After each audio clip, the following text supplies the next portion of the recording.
એટલે બધું સારું થાય. પણ મારે હવે જે પ્રસંગ કહેવા જઈ રહ્યો છું, યુવાનો માટે ખાસ 15, 16, 17 વર્ષના યુવાનો હોય એ ઘણી વાર એવું કે ભાઈ અમે તમારે કંઈક કરવું જોઈએ, તો કે હજી અમે નાના છીએ એમ. એટલે એક મને ગમતો પ્રસંગ કદાચ કચ્છમાં તો મેં કોઈ દી કીધો જ નથી, એ બાજુ એક બે ઠેકાણે કીધો, તમે સાંભળ્યો હોય યુટ્યુબમાં તો ખબર નહીં, પણ તમને જોશ ભરી દે. જિંદગીમાં કદાચ તમારા ઉપર ગમે એવું દુઃખ આવે તો તમને કોઈ દી એ દુઃખ નહીં લાગે, અને ગમે એટલા તમે થાક્યા છો એ થાક નહીં લાગે કોઈ દિવસ. એવો આ મને ગમતો પ્રસંગ એક વીરોને અંજલિ દેવા મળ્યા છે, એટલે પ્રેરણા મને તમને મળે. દરેક મારા દેશનો યુવાન પ્રેરણા લઈ શકે. શું આ ભારત? અને સાહેબ તમે ઇતિહાસો, મને ચિઠ્ઠી આવી એટલે વચ્ચે એ કહી દઉં કે ઇતિહાસોને વાંચજો, સારું સારું જાણ્યા કરજો. આ પબજીમાં સમય બગાડતા નહીં, એમને આંખું ફોડવાના ધંધા છે હાવ. કાયમના માટે કહું છું હું. આમાં મનજો અહીંયા તો યાદ કરવામાં એની ફરમાઈશ આવી, બોલો. અને ખરેખર ઇતિહાસો ફેરવી નાખ્યા છો આપણા. 1100 વર્ષ સુધી આપણો ભારતનો ઇતિહાસને અવળા કરી દીધા. ઓલા સંશોધન કર્યું, ફલાણે કર્યું. જેટલું વૈજ્ઞાનિક સંશોધન આજે કર્યું છે ને આખા વિશ્વમાં, એ પહેલા આપણા શાસ્ત્રોમાં બધું થઈ ગયું છે સાહેબ. આપણા શાસ્ત્રો ઉપર સંશોધન કરીને કરે છે સાહેબ. આજ પણ ભરતીને ઓટ દરિયામાં ભારતના કેલેન્ડર ઉપર આવે છે, ઓલા 30+ વાળાના કેલેન્ડર ઉપર નથી આવતા. તમે નક્કી કરી લેજો. આ હું નથી કહેતો, આખું નાસાનું વિજ્ઞાન આખું શિવરાજભાઈ, આખું નાસાનું વિજ્ઞાન ભારતના કેલેન્ડર ઉપર પંચાંગ ઉપર હાલે છે. એને અહીંથી મિસાઇલ છોડવી હોય ને, કોઈ ગ્રહમાં જવું હોય તો આપણું પંચાંગ રાખે છે કે આ તિથિએ આ ગ્રહ અહીંયા હોય છે. 31 વાળાના કેલેન્ડર ઉપર નથી હાલતું સાહેબ. અસ્તિત્વ આખું આપણી હારે છે. ભારતની પરંપરા તમે શું કામે ભૂલી જાઓ? નહીં, કોઈ દેશની ટીકા નથી ભાઈ. બધા દેશનું સ્વાગત કરો, બધા દેશમાં ફરી આવો, બધાનું જ્યાં સારું મળે એ લઈ લ્યો. દુનિયામાં જેટલા દેશ છે બધાને વંદન, એક ચીન ને પાકિસ્તાન સિવાય. એને શું કામે વંદન કરીએ ભાઈ? એને તો આપણને એમ થાય ક્યારે ભૂહી નાખે. પણ પાકિસ્તાન એક નથી હો, તમને એ કહી દઉં જાણ ખાતર. તમે ભણેલા છો, તમને ખબર છે. ખાલી આપણે ઘણી વાર વાત થાય ને કે પાકિસ્તાનને જલ્દી ઉડાડે ને આમ, એ તો કાયદા ને બધું બહુ યુનો, એ તો બહુ જબરું, એ તો તમે જાણો છો. પણ બીજી વાત તમને કહું, મને યુવાનો ઘણી વખત રજા ઉપર આવે અને ઘરે ઘણી વાર આવે ને તો ફોન કરે.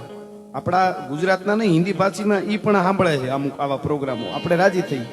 મને યુવાનો, સેનાના યુવાનો રજા ઉપર આવતા હોય ત્યારે ઘણી વખત ગામડે હોય તો ફોન કરીને વાત કરે, એ હું તમને કહું.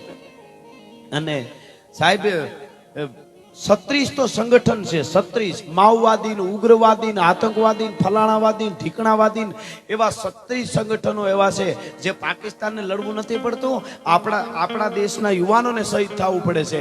અને એ આતંકવાદીઓ, ઉગ્રવાદી, આ માઓવાદી બીજા બધા મોકલે છે આપણા દેશમાં રહી. ખાલી કાશ્મીરમાં નહીં, છત્તીસગઢમાં તમે જાઓ, આખા કેમ્પ ઉડાડી દે છે. અને સામે જ્યાં સુધી હોય, સામે હાયલો આવતો હોય યુવાન ન્યાનો, આપણા એ રાજ્યોમાં, કાશ્મીર હોય કે છત્તીસગઢ હોય, આવા તો ઘણા છે. સામે હાયલો આવતો હોય ને ત્યાં સુધી નાગરિક છે. સેનાના યુવાનને એને કાંઈ નહીં કરવાનું, કાંઈ બોલો કાંઈ નહીં. પણ જયારે બંદૂક કાઢી અને ભડાકો કરે ને ત્યારે પછી માનવાનું કે આ ઉગ્રવાદી છે, હવે એને મારવાનો. તા તો આપણો યુવાન છે એ વિધાઈ ગયો હોય સાહેબ. તોય આપણા યુવાનો નથી કહેતા કે હવે અમારે નથી લડવું, અમને અમને આનાથી છોડાવવા રજા આપી દો, અને તમે અમને અમારા હાથમાંથી હથિયાર લઈ લ્યો, નકર આને અમે અહીંયાથી નીકળી જાઓ. એવું યુવાન નથી કહેતા સાહેબ. એને મદદ કરે. કાશ્મીરમાં પાણા મારે, પથ્થરો મારે, લોહી વયા જતા હોય, એને પાછી કાશ્મીર વાળાની જનતાને જરૂર પડે તો યુવાનો એને પાછા પૂરમાંથી કાઢવા માટે જાય. આનું ઋણ આપણે કોઈ દી નહીં ચૂકવી શકીએ સાહેબ. આ બહુ મોટી વાત છે ને, એટલે કહું છું હવે આપણે એક થઈ જાવું બધાને. અંદરનું અંદર ઝઘડા, બીજું ત્રીજું બધું છોડી દો સાહેબ. થોડું ઘણું હોય ને તો એ પી જાયજો. રીહ કદાચ હોય કે ભાઈ આમ કર્યું તેમ કર્યું, અને બહુ જેને લડવાનું મન થાય ને એને હિમાડે વયું જાવ. લઈ લો ભાઈ, લઈ લો. સરસ ફરમાઈશું એટલી બધી 2-3 દી રોકાવું પડે એમ છે. પણ વિષય પ્રમાણે હું થોડું લેતો રહીશ. એટલે વાત તમને હું એ કરતો હતો કે આઝાદી વખતે રૂપિયો ડોલર હરખા હતા. અટાણે 72 રૂપિયા પૂગ્યું તોય આપણે નોખા અમે અમારા હક દે દો. હક તો ભારતના સૈનિકોનો જ છે, બીજા કોઈનો હક કાંઈ હોતો જ નથી. મહેનત કરો અને ખાઓ, ઈ હક. મહેનત કરો અને ખાઓ. બાકી ભારતને યુવાન એવો હોવો જોઈએ મારા દેશનો, મારે માં ભારતીને કંઈક દેવું છે, મારો હક નથી જોતો. હક તો મારા કાંડા બળે હું ઊભું કરીશ ભલા માણસ. અને પેલા બધા ભેળા રહેજો, મુદ્દો ત્યાંથી શરૂ કરજો. અને પેલા તો ભાઈઓ ભેળા રહેજો. ભાઈઓ ભેળા હોય તો કોક ભેળા રહીએ. ભાઈઓ આમાં મોઢા મરડતા હોય, પ્રેમમાં ડોકી નો મરડી નાખતા એની હો ભાઈ. એ વાત બધા યુવાનોએ બહુ સાંભળી અને સ્ટેટસમાં બધે, એટલે હું કહી દઉં ભાઈઓની વાત આવી એટલા માટે. રામ ને રાવણ જ્યારે લંકાના મેદાનમાં હામ આવ્યા અને આમ ધણેનાથી બાણની બોલી ધાણા નાના નાના નાના કરતી, આ બાજુથી ભગવાન રાઘવેન્દ્ર સરકાર ભગવાન રામ અને આ બાજુથી રાવણે ડગલા માંડ્યા. પણ કમઠ પીઠ કચકચી ધસી રાવણ રણ આયો, આંખ વીહ 10 શીશ દેખી હેર તો હો જાયો, ડગા 10 દિગપાલ કાલ બાનર કોંગ આયો, અને ધમક લગી ધરતી આય દુર્જટી ધ્યાન છૂટાયો. એ રામે આ બાજુથી ડગલા દીધા, આ બાજુથી રાવણે દીધા, અને ભગવાન રામે રાવણની સામે બાણ છોડ્યું. ઠાણા નાના નાના કરતું, 1 બાણ 2 બાણ 5 બાણ 10 બાણ 20 બાણ 30 બાણ, 31મું બાણ જ્યારે રામે રાવણને માર્યું અને રાવણને બાણ લાગ્યું, લાગતાની હારે ધાણા નાના કાળા ભૂપ કરતો રાવણ પડ્યો. જાફરાબાદનો કરો પડે એમ પડ્યો ભાઈ. પડતા પડતા રાવણની રાડ ફાટી ગઈ. જીવનમાં કોઈ દી રાડ નહોતી નાખી રાવણે, અને એટલું કીધું કે રામ, તાકાત નથી પ્રમાણમાં મને કોઈ જીતી શકે. આ આટેથી કૈલાસ પર્વત મેં ઉપાડ્યો છે, કોઈ શક્તિ જ નથી પ્રમાણમાં રાવણને મારી શકે, પણ મને કોઈ જીતી ન શકે. આજ રામ તું જીતી ગયો અને હું હારી ગયો, એનું કારણ શું છે? મારી પાસે આટલી શક્તિ હોવા છતાં હું કેમ હાર્યો બાપ? અને તેથી રામે કીધું, રાવણ, જીતવા માટે પોતાના ભાઈ ભેળા જોઈએ, બાકી દુનિયાની ગમે એટલી શક્તિ હોય તો જીતી ન શકાય. જીતવા માટે પોતાના ભાઈ ભેળા જોઈએ તો જ જીતી શકાય. તારો ભાઈ વિભીષણ મારી પાસે છે અને મારો ભાઈ લક્ષ્મણ મારી હારે છે. પોતાના ભાઈઓ ભેળા હોય તો જ દુનિયાને જીતી શકાય. શરૂઆત ત્યાંથી કરવી પડે સાહેબ. આ બહુ મોટી વાત છે, તો જ તમે દુનિયાને જીતી શકશો. જો તમે આમાંથી કોઈ ગીરમાં ફરવા આવો ને તો જીગર હોય ને, તમારી સામે સિંહ હોય આવતો હોય, જીગર હોય ને આવડો પાણો હાથમાં આવી જાય ને, ફેરવીને મારો ને તો સિંહ ભાગી જાય. જીગર જોઈ સિંહ ભાગી જાય. સિંહ જેવું જનાવર હાથી હામો ન હાલે, સિંહની હામો ઈ પાણો મારો ભાગી જાય. પણ ઈનો ઈ પાણો તમે બિલ્ડિંગમાં કે મોટા વડલામાં પીપળમાં આવડું મધ બેઠું હોય, આવડી માખી વાળું, એને માર્યો હોય તો મધ બેઠું એને ઈ પાણો માર્યો હોય, હાવ જ ભાગી જાય. હાવ જેવી તાકાત હોય એમાં મધ માખીમાં, પણ એ મધને માર્યું હોય તો આપણે ભાગવું પડે હુંડાઈનું. એનું કારણ શું ભાઈ? હાવજ જેવું જનાવર ભાગી ગયું, આવડી માખી તે આપણે ભાગવું પડ્યું. કારણ એક જ છે, હાવજ સિંહ એકલો છે અને માખી બધી ઝુંડમાં છે. એક થઈને રહેવો ને, કોઈની તાકાત નથી તમારા ઉપર ઘા કરી શકે. આ બહુ મોટી વાત છે સાહેબ. મુદ્દો ઈ છે, આપણે પેલા આ 370 કાઢવી છે ને કાશ્મીરમાંથી, તોય આપણે એક થવું પડશે. આખું ભારત એક થાય અને દેશને સુપર પાવર બનાવે એટલે યુનો બનો બધા પલોઠી વાળીને બેસી જાય. મુદ્દો ઈ છે. બાકી આ ઘેરે બેઠા 370 ની જલ્દી કાઢી નાખવી જોઈએ. આ કેમ મોદી સાહેબ કઈ કરતા નથી? કાંઈ ખીચડી ખાવી છે એમ 370 કાઢી નાખવી ના કર નાખવું? હા, હકીકત છે. તમે આ બધું વાંચો તો તમને ખબર પડે શું કરવું પડે ને ક્યાં જવું પડે. અમુક મોટાએ જે ભૂલ્યું કરી છે ને એ નડે છે. જો સ્કૂટર ભૂલવું પડે ને, સ્કૂટર તો બીજી ગલીમાં જાય, અને 4 વ્હીલ ભૂલવું પડે તો બીજે ગામડે જાય, પણ પ્લેન ભૂલવું પડે ને તો બીજા દેશમાં જાય. મોટા હોય ને એને બહુ ધ્યાન રાખવું પડે. એની ભૂલું બહુ નડે બધાને, એની ભૂલું બહુ નડે. એટલે મૂળ મારે જે પ્રસંગ કહેવા હું જઈ રહ્યો હતો આપને, એવો એક પ્રસંગ યુવાનો માટે તમને જોશ ભરશે, અંદર કોક દી કામ આવશે, જીવનમાં યાદ રાખજો મિત્રો. એવો આ પ્રસંગ 1999 કારગિલનું યુદ્ધ ચાલતું હતું. 1999 અને ભારતનો એક યુવાન 16.5 વર્ષની 16 વર્ષને 6 મહિનામાં એ ભરતી થયેલો સેનામાં. હવે 16.5 વર્ષનો અમુક છોકરાને તો હજી કેમ હાલવું એ ખબર ન હોય. થાંભલા રે ભટકાય, અહીંયા કોણે થાંભલો ખોડ્યો? લે અહીંયા નો ખોડે, હું તાર ફળિયામ ખોડે. અમુકને હાવ ખબર જ નથી પડતી. હો, બાથરૂમમાં નાવા જાય ને થડીને દઈને પડે, લપટીને પડે, પછી કે અહીંયા હાબુ કોણે રાખ્યું? પાકિસ્તાન વાળા રાખી જાય. હાબુ તો ઘરના જ રાખ્યું હોય ને. અને હાબુ બાથરૂમમાં જો ને એ કઈ ફ્રીજમાં રાખવાનું છે? પણ એવા અમુક જોતા નથી. એક શેઠ સવારના પોરમાં તૈયાર થયા ને, નાઈ ધોઈને તૈયાર થયા, બહાર કેમ જવું તું, ટ્રેનમાં બેઠા, જબો બબો માથે બંડી સરસ મજાને આમ ટોપી બોપીને પહેરીને ટ્રેનમાં બેસીને નીકળ્યા. અને અડધેક ટ્રેન પૂગીને તો ઘરના ફોન કર્યો. ઈ કે ઓલા આપણા કબાટમાં જે વસલી શીશી હતી એમાં કયું તેલ હતું? એને ઘરના કે એમાં ક્યાં તેલ હતું, એમાં તો ગુંદર હતું. તઈ કે ટોપી નીકળતી નથી, કયું નો બધું શું તો. હવે આના માટે શું કેવું હવે? પણ મૂળ મુદ્દો મારે વાત કરવી સાહેબ. 16 વર્ષ અને 6 મહિનામાં યુવાન સેનામાં ભરતી થયો. આ વાત કરું છું ને એ કોઈ 500 વર્ષનો 100 વર્ષનો 50 વર્ષનો ઇતિહાસ નથી. યુવાન હજી જીવે છે. કોક દીક તમને હિંમત હોય તો એને મળી આવજો. નામ એનું યોગેન્દ્રસિંહ યાદવ, પરમવીર ચક્ર એને મળ્યું છે. એની હું વાત કરવા જઈ રહ્યો છું. પણ મને જ્યારે જ્યારે વાત કરું છું ને આમાં હેર લોહી ચડતું હોય એવું લાગે છે. યોગેન્દ્રસિંહ યાદવ એના લગ્ન સેનામાં ભરતી થયો અને 18 વર્ષે અને 19મું વર્ષ બેઠું એમના લગ્ન થયા. પોતે લગ્ન કરવા ગામડે આવેલા. લગ્નને 15 દિવસ થયા લગ્ન થઈ ગયા પછી, અને સેનાનો ઉપરથી સંદેશો આવ્યો કે જલ્દી સેનામાં આવવાનું છે, તમને બોલાવ્યા છે. અને સાહેબ 18 વર્ષ પૂરા 19મું હાલતું હતું. યોગેન્દ્રસિંહ યાદવ સેનામાં જાય છે, મીઠાઈના બોક્સ લેતો જાય છે. શું કામે? મારા સાથીદારો યુવાનો સરહદ માથે છે, એને મારી લગ્નની મીઠાઈ હું ખવડાવીશ. મીઠાઈના બોક્સ લઈને ત્યાં પૂગ્યો, પણ ત્યાં તો ત્યાંથી કોફીનું આવતી હતી, હામી લાશો આવતી હતી. કારગિલનું યુદ્ધ શરૂ હતું. પોતાના સાથીઓનું પૂછ્યું તો કે બધાય શહીદ થઈ ગયા છે. અને ઘડીક પહેલા જે યુવાન પૂર્ણ શૃંગારમાં હતો અને પરિવારનો વિચારતો હતો, પોતાની નવલી નવોઠા ઉભે કેડે ને યાદ આવતી આવતી મારી નવોઠા ગામડે એને પોતાની પરણે કરીને જે એનું ચિત્ર જે હામું રમતું હતું એ ચિત્ર ભોવાઈ ગયું, આડેથી હટી ગયો. અને મારા દેશના યુવાનો, મારા સાથીઓ શહીદ થઈ ગયા. દુશ્મનના મૂળિયા નો ઉખેડી નાખું તો હું મા ભારતીનો બેટડો યોગેન્દ્રસિંહ યાદવ નહીં હો ભાઈ. શું સાહેબ, ટૂંકમાં તમને વાત કરું, આના ઉપર તો આખી વાર્તા કલાકની થાય. પણ મને આ તમે આવું વાંચ્યા કરશો ને તમને અંદર કોઈ દી નબળો વિચાર નહીં આવે સાહેબ, એટલે હું આ વાત કરું છું. અને સાહેબ એની પછી તો આખી વાત લાંબી છે. એને કીધું કે આ હિમાલયમાં બધા ચડો યુવાનોને, અને એમાં ઉપરી અધિકારીઓ એમ કે આમાંથી આટલા સમયમાં અહીં સુધી પહોંચી જાય એની સેલ ખાસ ઓલામાં એની ટુકડીમાં એની ભરતી કરવામાં આવે ને એને આ ઓપરેશન કરવાનું, અહીંયા આટલાને મારવાના, આવું બધું.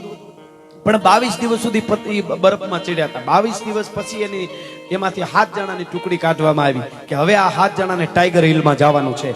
એમાં યોગેન્દ્રસિંહ યાદવ મુખ્ય હતો, હાથમાં પાછો. અને એ બિસ્કિટના પેકેટ ખાલી હતા હારે, અને એ બરફમાં આખો દિવસ સૂઈ જવાનું, ક્યાંક બરફમાં ગમે ત્યાં હતાઈ જવાનું અને બિસ્કિટ ખાઈ લેવાનું, અને પહાડોમાં પથ્થરોમાં સાનું મનો હતાઈ જવાનું. રાત પડે એટલે ટાઈગર હિલના એ બરફમાં પહાડમાં ચડવાનું ચાલુ. કારણ કે પાકિસ્તાને પૂર્ણ રીતે પ્લાન બનાવી ઉપર દારૂ ગોળો સેના બધું ગોઠવીને પછી જ હુમલો કર્યો હતો. આપણને ખબર નહોતી, ઉપર હતા. અને એ કારગિલનું યુદ્ધ શરૂ થયું. અને મિત્રો છેલ્લે કાયમ બંદૂકનો મારો હામો હાલે, આપણા યુવાનો શહીદ થઈ જાય, ઓલા ઉપર હતા, હરખું આવે નહીં. અને છેલ્લે યોગેન્દ્રસિંહ યાદવે કીધું કે સાહેબ એક કામ કરું, હું પાછળથી મને 2-5 જણા આપો ને, પાછળથી સીધો આમને પહાડ બરફનો છે ને ત્યાંથી હું ચડી જાઉં રાતમાં. અને આંકડિયા વાળી રાહ બાંધી, અને અમારે સૌરાષ્ટ્રમાં મીંદડી કહીએ દેશી ભાષામાં, અને જે ભરાવી અને આપણે કૂવામાંથી કાંઈક કાઢી, એ સેનાની પાસે એ પ્રકારના હોય, આપણે જોયા હશે. એ આમ ભરાવતું જવાનું, ખીલો દરબે એમાં ભરાવે, બરફમાં નાખીને ભરાવે, એમાં ટીંગાય. એવી રીતે પાછળથી આને આ બાજુથી આપણા યુવાનોએ ગોળીબાર શરૂ રાખ્યો, એટલે ઓલાને ધ્યાન દોરવા. ઉપર એના બંકરો હતા પાકિસ્તાનના. ઓલી બાજુથી કોઈની કલ્પના જ કોઈ ન કરે કે ત્યાંથી ચડે ઉપર, એવી કોઈને ખબર જ ન હોય ત્યાંથી કેવી રીતે ચડે. ત્યાંથી 7 જણાની ટુકડી લઈને ચડ્યા રાતમાં, અને મીંડા ચડવા, દોરી મારતા જાય, ખીલા મારતા જાય, અને પછી એમાં દોરીઓ બાંધતો જાય. આગળ જઈ યોગેન્દ્રસિંહ યાદવ 18 વર્ષનો 19મું વર્ષ હાલતું હતું, હારે યુવાનો, અને ચડતા જતા હતા. 600 ફૂટ ઊંચું રહ્યું જ્યારે છેલ્લે, ત્યારે ઉપર આવી, અને આવી રીતે જેમ આ ભેખડ હોય એમ ભેખડો હતો, ત્યાં ઉપર આવી પાકિસ્તાન તરફથી ગોળીબાર કરવામાં આવ્યો. ખાલી શંકા, કઈ ખબર નહોતી, શંકાઈ નહોતી. એમનેમ કે ક્યારેક એકાદો યુવાન આવે ને ગોળી મશીન ગનની ધણ ધડાટી કરીને વયો જાય, એટલે એ બાજુથી કોઈ આવતું નથી ને એમ. અને આયા ગોળી લાગી ખંભામાં.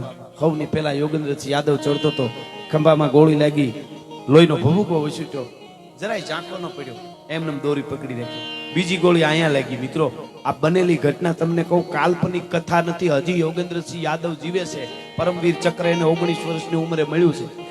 ત્રીજી ગોળી પગના મૂળમાં લાગી. અહીંયા 3 ગોળીઓ લાગ્યું. વિચાર થયો, દોરી મુકાઈ જવાની તૈયારી હતી, હવે શું કરું? યોગેન્દ્રસિંહ યાદવ એમ કહે છે, એમ લખે છે પોતે કે મને 3 ગોળી લાગી. મેં વિચાર કર્યો કે હવે હું કદાચ અહીંથી પાછો ન ચડી શકું, પાછો વયો જાઉં, એટલે મારી પાછળ જે 6 યુવાનો છે એ હિંમત હારી જાય. એ હિંમત હારી જાય તો પાકિસ્તાનના ઉપર બંકરો ગોઠવીને બેઠા છે એને ઉખાડી નહીં શકી. અને હવે 3 નહીં પણ 30 ગોળીઓ લાગે તો એના બંકરને ઉખાડ્યા પહેલા જો પાછો વળું તો હું ભારતનો બેટડો યોગેન્દ્ર યાદવ નો કહેવા. સાહેબ એને પ્રતિજ્ઞા લઈ દીધી. આ બનેલી ઘટના કહું છું તમને. અને સાહેબ સડી ગયો, લોહીના ભભૂકા હતા, ઉપર હાવની પેલા ચડ્યો, ચડતાની હારે પોતાની પાસે હેન્ડ ગ્રેનેડ હતા, આમ કરીને આમ સીલ તોડીને નાખ્યા. પાકિસ્તાનના બંકરો મીડો ઉખાડવા ધાને નાથી બોલાવતો ઉપર જઈ અને યા અલ્લાહ દુશ્મન આ ગયા. કેટલાને માર્યા, કેટલાને સામે ગોળીબાર કર્યો. વાહમાં 7 યુવાનો 6 હતા એ ચડી ગયા અને મીડા મશીન. પાકિસ્તાન તો ત્યાં તો બંકરો એટલા બધા હતા. બીજા ઓલી બાજુથી 35 જણાની ટુકડી એની આવી ગઈ. પાછળ જે બીજા જે આવવાના હતા એને વચમાંથી 2 ભાગ કરી નાખ્યા યોગેન્દ્રસિંહ કે. બીજા કોઈને ઉપર આવવા ના દીધા. પછી મને ખબર પડી ગોળીબાર ચાલુ થયો તો કે અમે ચડ્યા હતા એની 2 બાજુ પણ કેટલા એના સૈનિકો હતા, 4 બાજુ અમે ઘેરાઈ ગયા છે. એ મને પછી ખબર પડી ગઈ. હવે તો કોઈ બસવાનો વારો છે જ નહીં. અને મશીન ગનની ધણેનાટી આને હામી બોલાવી, એક પછી એક માં ભારતીને જેને કહેવાય સેલ્યુટ કરતા કરતા આપણા યુવાનો મીડ્યા ધરતી માથે ઢળવા. 7 જણા હતા, એમાંથી 6 બીજા હતા એ માં ભારતીને થોડે પોઢી ગયા. અને યોગેન્દ્રસિંહ યાદવ પણ પડી ગયો, એને ગોળીઓ લાગ્યું અને બધાય પડ્યા. પાકિસ્તાનના કેટલાય ને પાકિસ્તાન માર્યા. આ તો 7 જ હતા. ટુકડી આવી ગઈ. પાકિસ્તાનનો સેનાનો મુખિયા હતો તો એ આવી ગયો અને આવી જોયું કે સબ મરી ગયા છે. અને પછી કે અમને ઠેબા મારીને જે ગાળ્યું આપતા હતા, યોગેન્દ્રસિંહ લખે છે એ ઠેબા મારતા હતા, અમને બૂટથી ઠેબા મારતા હતા. ગાળ્યું ઇતની ગાલી આંધી હમકો કે હિન્દુસ્તાનીઓ કો ઇતની ગાલી આંધી. અને પછી એને ઉભા ત્યાં પ્લાન બનાવ્યો. ઈ બહુ કામ કરી ગયું. ત્યાં ઉપર ઉભા રેડિયો વાયરલેસ ઉપર એને પ્લાન કર્યું કે આ ટુકડીમાં આટલા જણા આપણા છે, આ જગ્યાએ આપણા આટલા છે, આ હિન્દુસ્તાનની ટુકડીમાંથી આટલા વાગે હુમલો કરવાનો છે. આખો એનો વ્યૂ હતો ને એ અહીંયા ઉભા ખેડ્યો. એ કોણ હોય? એ દ્વારકા વાળો માં ભેળિયા વાળી હોય તો જેવું એને હુજાડે, નકર ન હુજાડે. આવું યોગેન્દ્રસિંહ યાદવ કહે છે કે મુझे पता चल गया कि मेरे किशन दादा ने ये करवाया है. ये योगेंद्रसिंह यादव एम કહે છે કે હું પડ્યો તો, બધી લાશો પડી હતી 7 જણાની એની આપણા યુવાનોની, એમાં હું પડ્યો તો, મને લોહી જતા હતા. 17 ગોળીઓ શરીરમાંથી કાઢી છે. અને પછી આખી વાત છેલ્લે આવશે. 17 ગોળીઓ ડોક્ટરે કાઢી છે શ્રીનગરની હોસ્પિટલમાંથી. એની હું તમને વાત કરી રહ્યો છું. અને એ પડ્યો તો યોગેન્દ્રસિંહ યાદવ. બધા મરી ગયા ને. હવે પ્લાન ન્યા બનાવ્યું એટલે યોગેન્દ્રસિંહ યાદવ કે મેં મનમાં વિચાર કર્યો કે હે દ્વારકાધીશ, હે માં ભારતી, હે પરમ તત્વ, હે પરમ પિતા પરમાત્मा, હું જીવવું મારે કઈ, मैं जीना नहीं चाहता हूं कि मैं जी जाऊं, मैं मरूं કે છે ऐसा कुछ नहीं है. મારે કઈ જીવી લેવું છે એવું નથી. પણ એકવાર જો પરમાત્મા જગતના ચોકમાં તું હો, દુનિયા કે છે ભગવાન છે એવું કઈ તત્વ હોય ને, તો એકવાર મને અહીંથી જીવતો મારી સેના સુધી પુગાડી દે ને, તો આ બધી બાતમી આપી દો. અને તમારી પાસે 5000 ની સેના હોય ને, એ કામ ન કરે એટલું એની સામેવાળાની બાતમી આપણને મળી જાય ને, એ કામ કરે. એનું પ્લાન આખું ફ્લોપ જાય. એટલે આખી બાતમી ન્યા ઉભા રેડિયો વાયરલેસમાં વાત કરી અને યોગેન્દ્રસિંહે સાંભળી. અને કેવી પરિસ્થિતિમાં ગોળીઓ તો લાગી હતી. અહીંયા હેન્ડ ગ્રેનેડ બાજુમાં ફૂટ્યો બમ. એ અહીંથી એક આંખ દેખાતું બંધ થઈ ગયું હતું, આખું અહીંથી ઉતરી ગયું હતું. ખોલું તોય સાંભળતો હતો. એ કે હું આંખ ખોલું તો દેખાતું નતું. રાત હતી હો, પાછી રાત હતી. બરફનું અંજવાળું, ઉપર ચંદ્રનું અંજવાળું હતું. અને 16,500 ફૂટ ધરતીથી ઉપર ન્યાની વાત કરું છું, ટાઈગર હિલમાં. અને લોહી વયા જતા હતા. પડ્યો વિચારતો હતો કે એકવાર જીવતો ફૂગી જાઉં. એમાં મિત્રો બન્યું એવું, હાલતા થયા પાકિસ્તાનના સૈનિકો, હાલતા થયા એટલે છેલ્લે હાવ મારી નાખી. છેલ્લે જોઈ લે કે આમાં કોઈ જીવતો વયો જાય તો બાતમી વહી જાય નાખી. એટલે બધાને કે ઠેબા માર્યા. એટલે એને એમ લાગ્યું બધા મરી ગયા છે. છતાંય મારા પગમાં હોત માર્યું. બધા યુવાનોને પગમાં 2 ગોળીઓ માર્યું, ધડ. અને બધાને હાથમાં ગોળી માર્યું, ધડ. એક કુકુ પગમાં, એક કુકુ હાથમાં. અને છેલ્લે બધાને છાતીમાં એક ગોળી મારી. બધા યુવાનો હાથે હાથ પડ્યા હતા. ગાળું દેતા જાય, ઠેબુ મારે, છાતીમાં ગોળી મારે. અને પછી હાલતા થઈ ગયા. એ બધાને ગોળી મારતા હતા. મારી બાજુ પડ્યા હતા આજુબાજુ. એને કે ગોળી મારતા તઈ મેં કીધું કે હે પરમ પિતા પરમાત્મા, આ મિત્રો જે ઘણા કહેતા હોય ને ભગવાન જેવું કઈ છે નહીં, નામ નથી, એને કહેજો કે તું મોટો કા યોગેન્દ્રસિંહ મોટો, પરમવીર ચક્ર 19 વર્ષની ઉંમરે મળ્યો. ઈ એમ કહે છે કે પરમ પિતા પરમાત્માને મેં પ્રાર્થના કરી અને એમ કીધું કે પરમાત્મા હજી એકવાર તું મને જીવાડી દે અને મને આજ અહેસાસ કરાવી દે કે ભગવાન જેવું કઈક તત્વ છે. એટલું મનમાં કે મેં વિચાર્યું. એટલે બધાની છાતીમાં ગોળી મારી, એમ મારી છાતીમાં ગોળી મારી. પણ મારી છાતીમાં આમ કરીને આમ મશીન ગન રાખી ધડ દઈને ધડાકો કર્યો એટલે મારે અહીંયા ખીચામાં 5 ના 2-3 સિક્કા પડ્યા હતા. એ સિક્કા ઉપર ગોળી લાગી. સાહેબ, ભગવાન ઉપર ભરો હોય તો સિક્કો તમારી ગોળી પૈસો ઝીલી લે. આ બનેલી ઘટના તમને કહું છું. આ મારે खींचा के 5 का वो सिक्का था, उस पर गोली लगी. मारी छाती के बेरी થઈ ગઈ આખી. મને એમ થઈ ગયું ગોળી હોરવી ગઈ, પણ મેં હાથ ફેરવો પડ્યા ધીરે દઈને આમ, એટલે ખબર પડી કે ના, છાતી વિંધાણી નથી. અને પછી પગમાં ગોળી મારી તી બે હાથમાં. એટલે મેં વિચાર કરી લીધો કે દીકરાઓ પાકિસ્તાનીઓ, આ યોગેન્દ્રસિંહ કહે છે તમે મારા 2 પગ કાપી નાખો અને મારા 2 હાથ કાપી નાખો, તો જો ઉહકારો કરું તો હું ભારતનો બેટડો યોગેન્દ્રસિંહ યાદવ નહીં. સાહેબ વિચાર કરતો હતો, નકર ગોળી લાગે આ થઈ જાય ને. એ કે બધા બીજા યુવાનો શહીદ થઈ ગયા હતા, એને મારી મને મારીને એમ મેં ન કર્યું. ऐसा भी नहीं करूंगा मैं, ये मैं सोच लिया था मैंने. અને એ સિક્કો ખિસ્સામાં હતો, એ સિક્કાએ ગોળી ઝીલી લીધી. આ ભગવાન કામ કરે. અને પછી આવી રીતે ઢાળ હતો, ઉપર ઓલા સીડ્યા કે સબ મર ગયે હે ચલો. એટલે ઉપર સીડ્યા પાકિસ્તાન વાળા થોડાક અધર ગયા ને. આને વિચાર આવ્યો, બેટા જાગ, અભી નહીં તો કભી નહીં. અને મનમાં વિચાર કર્યો, અગર મેં મેરી બાતમી आनी पाएती में जो बातमी मिली है, ये बातमी मेरी सेना के तक पहुंचा दो. उससे पहले अगर मुझे मारने के लिए मौत आएगा तो मौत को भी मौत के घाट उतार दूंगा. मैं योगेंद्र सिंह यादव हूं. मौत को भी मौत के घाट उतार दूंगा. ये नक्की कर લીધો એને. અને સાહેબ પોતાની પાસે સેલો હેન્ડ ગ્રેનેડ બચ્યો તો બમ, એ આમ કરીને કાઢ્યો, પોતાની પાસે ઠેલો લગાડેલો એમાંથી આમ કાઢી અને પડ્યો આમ આડો પડ્યો આમ કરીને કે મેં આમ સીલ તોડીને આમ ખા કર્યો. એટલે ઓલા ઉપર આમ ચડ્યા હતા, પાસે જ હજી ખાલી 5 ડગલા જ ઉપર ગયા હતા. એટલે એને કે વાહે આ હુડ લગાવેલું હતું ને, એમાં ફટ દઈને બમ અહીં પડ્યો. ઓલા ટુકડી હતી એની પાકિસ્તાની, અહીં પડ્યો ને એટલે ઓલા વાહે જોઈને આમ કર્યું, શું છે હજી આમ કર્યું તા ફૂટી ગયો ધડ નારેલો. ઈ 15 જણાની ટુકડી હતી, ઉડ્યા ભાઈ નોખા રાડું અમુક ને ફાટી ગયા, અમુક ભાગ્યા ને અમુક મરી ગયા. એમાં बोली गया कि ये जिंदा है कि जिंदा है, या अल्लाह ये तो जिंदा है. एम एक जणो जिंदा है बोलो, बीजा 2-3 एम बोल्या जिंदा नहीं है. दूसरी टुकड़ी आ गई, भागो. साहब एक ज जणाए आ धड़ाको कर्यो ने ओला भागी गया. અને ઈ ઓલો જેને બમ આયા પડ્યો તો બમ ફૂટ્યો ને, ઈ કે માથું આખું એનું નીકળી ગયું, ઉડી ગયું. અને ઈ એનું ધડ ઉલળી મારા ઉપર આવ્યું. આ સત્ય ઘટના હજી યોગેન્દ્રસિંહ યાદવ જીવે છે એની તમને વાત કરું છું. ઉલડી ધડ કે આવ્યું મારા માથે, માથું તો વિખાઈ ગયું, આખું હતું જ નહીં. અને એના હાથમાં પાછી મશીન ગન હતું, એ મારી પાસે પડી. मैंने सोच लिया ये भी द्वारकाधीश ने दिया है हथियार. मेरे हथियार टूटा नहीं है मेरे को. મારી પાસે હથિયારનો ટૂટો હવે નથી, દ્વારકા વાળો દેવા વાળો છે. એનું સીધું ઓલું મશીન ગન પોતાની માથે લાશ પડી અને આમ માર્યો ધક્કો, એક હાથેથી આમ ધક્કો માર્યો. કલ્પના કરજો, હિમાલયના ખોપરા માથે રાતમાં ભભૂકા જાતા એવું ધડ માથે પડે, એને ધક્કો મારે 19 વર્ષનો યુવાન કોકની કલ્પના કરજો. તમને હવે આ અંદર જોશ ભરી દે, તમને દુઃખ ગમે એવું પડે, તમને કોઈ દી દુઃખ નહીં થાય.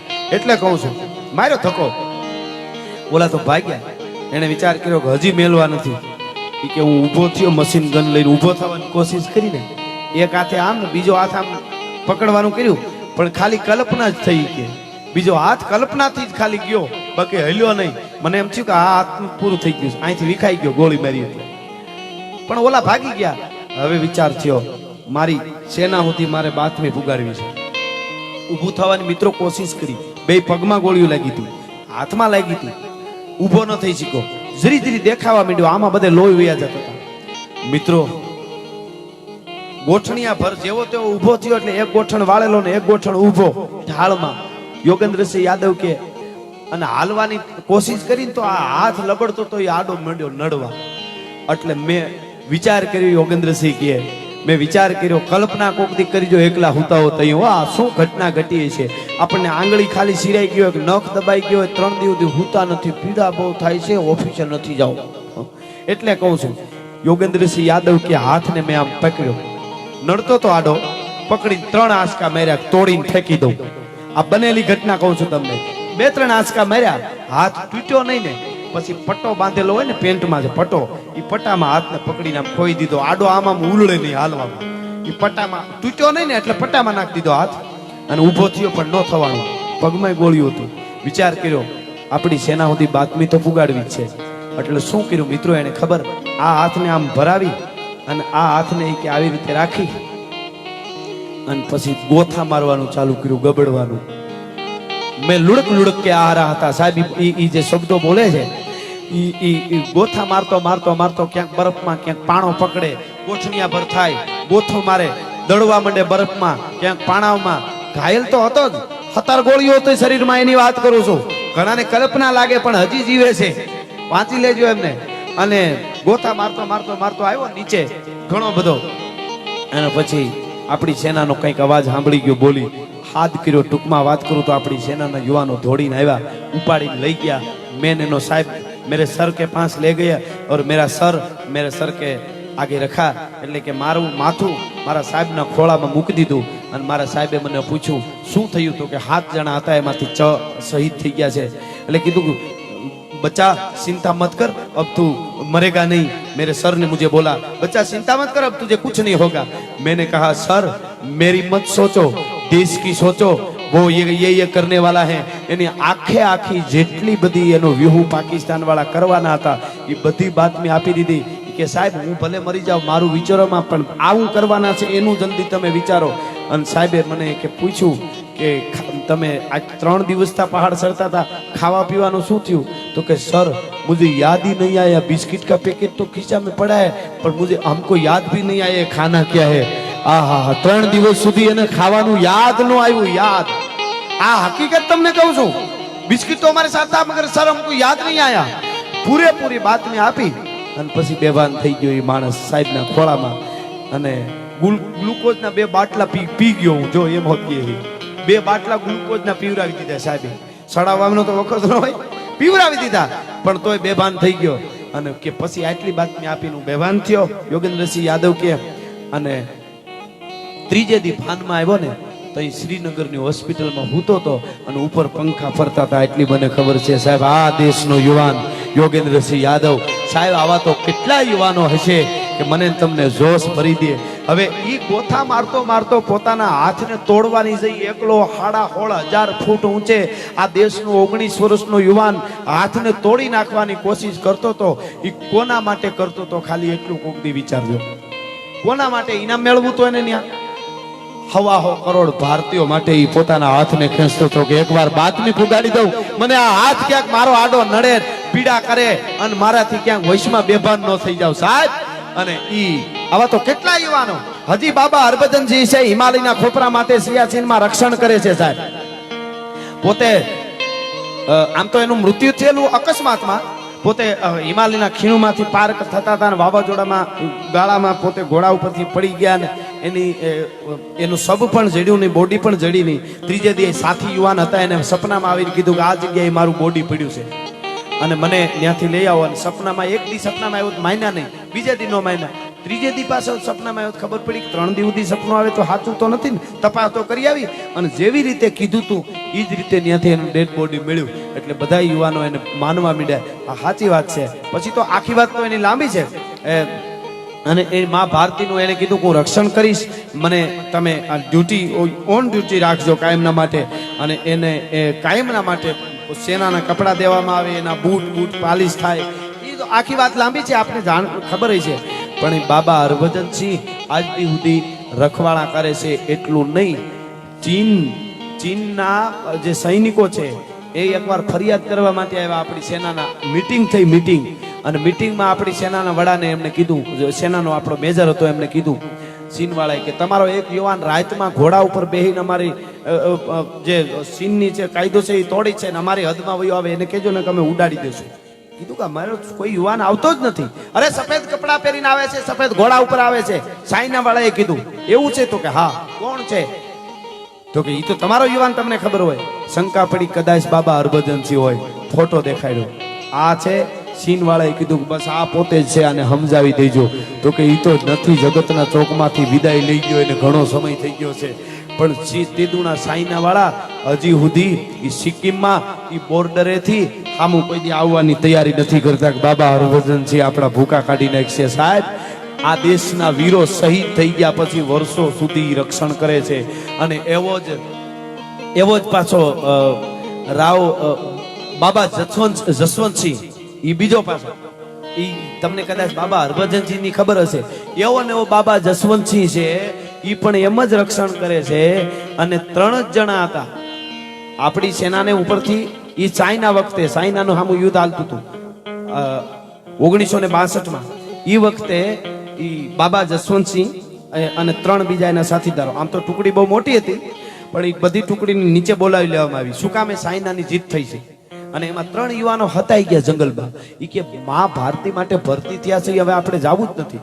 હવે આપણી સેનામાં બધે ભારતમાં એવું કહી દેવામાં આવેલું કે ભાગેડું ભાગી ગયા.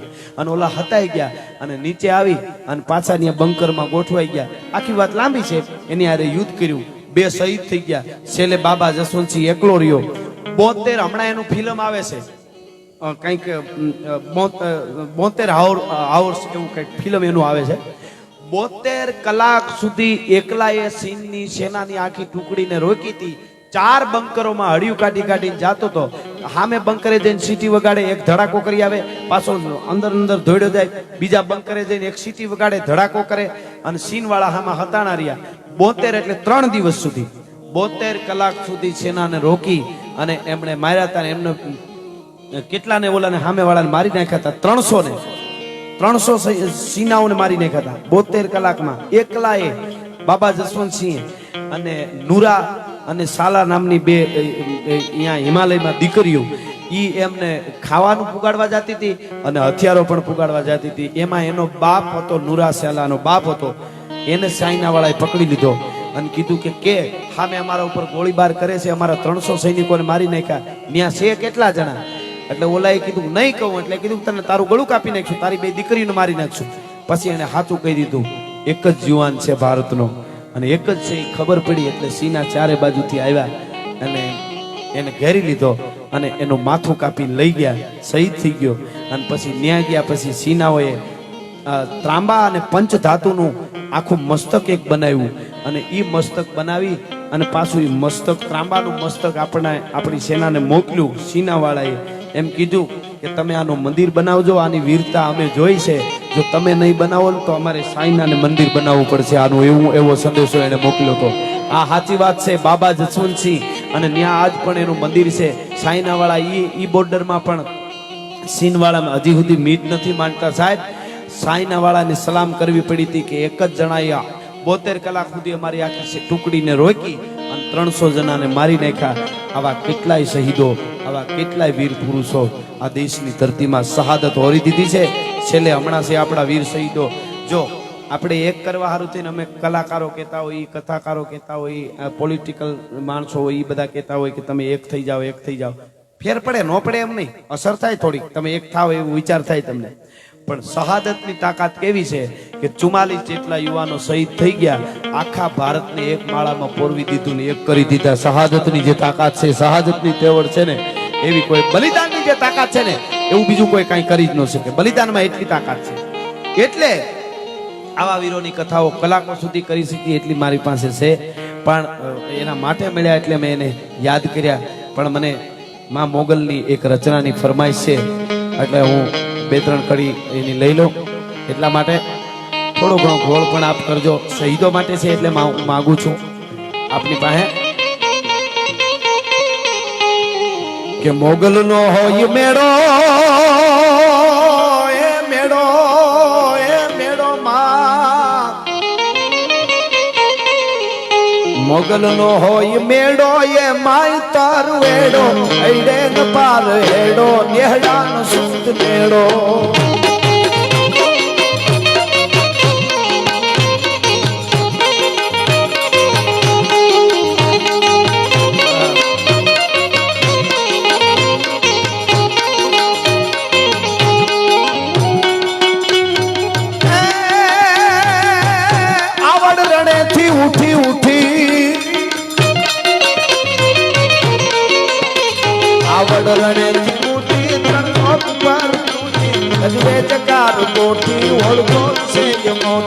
મોગલનો હોય મેળો, એ માય તારું મેળો, હૈડે કપાર હેડો, નેહડાનો સુત મેળો.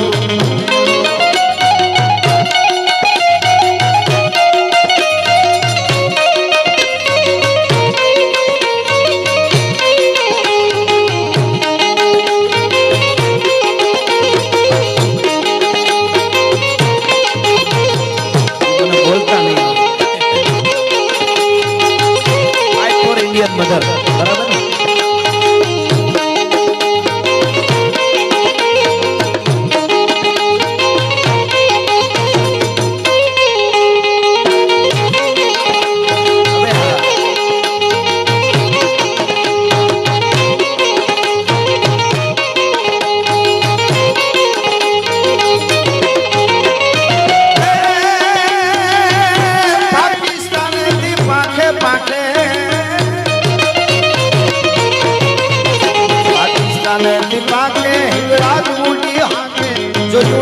જગત નાખે દેવ્યું ના ગુણ નાખે મોકલ નો હોય મેળો એ માય કર વેડો હૈડે ન પાર હેડો નેહડા નો સૂદ મેળો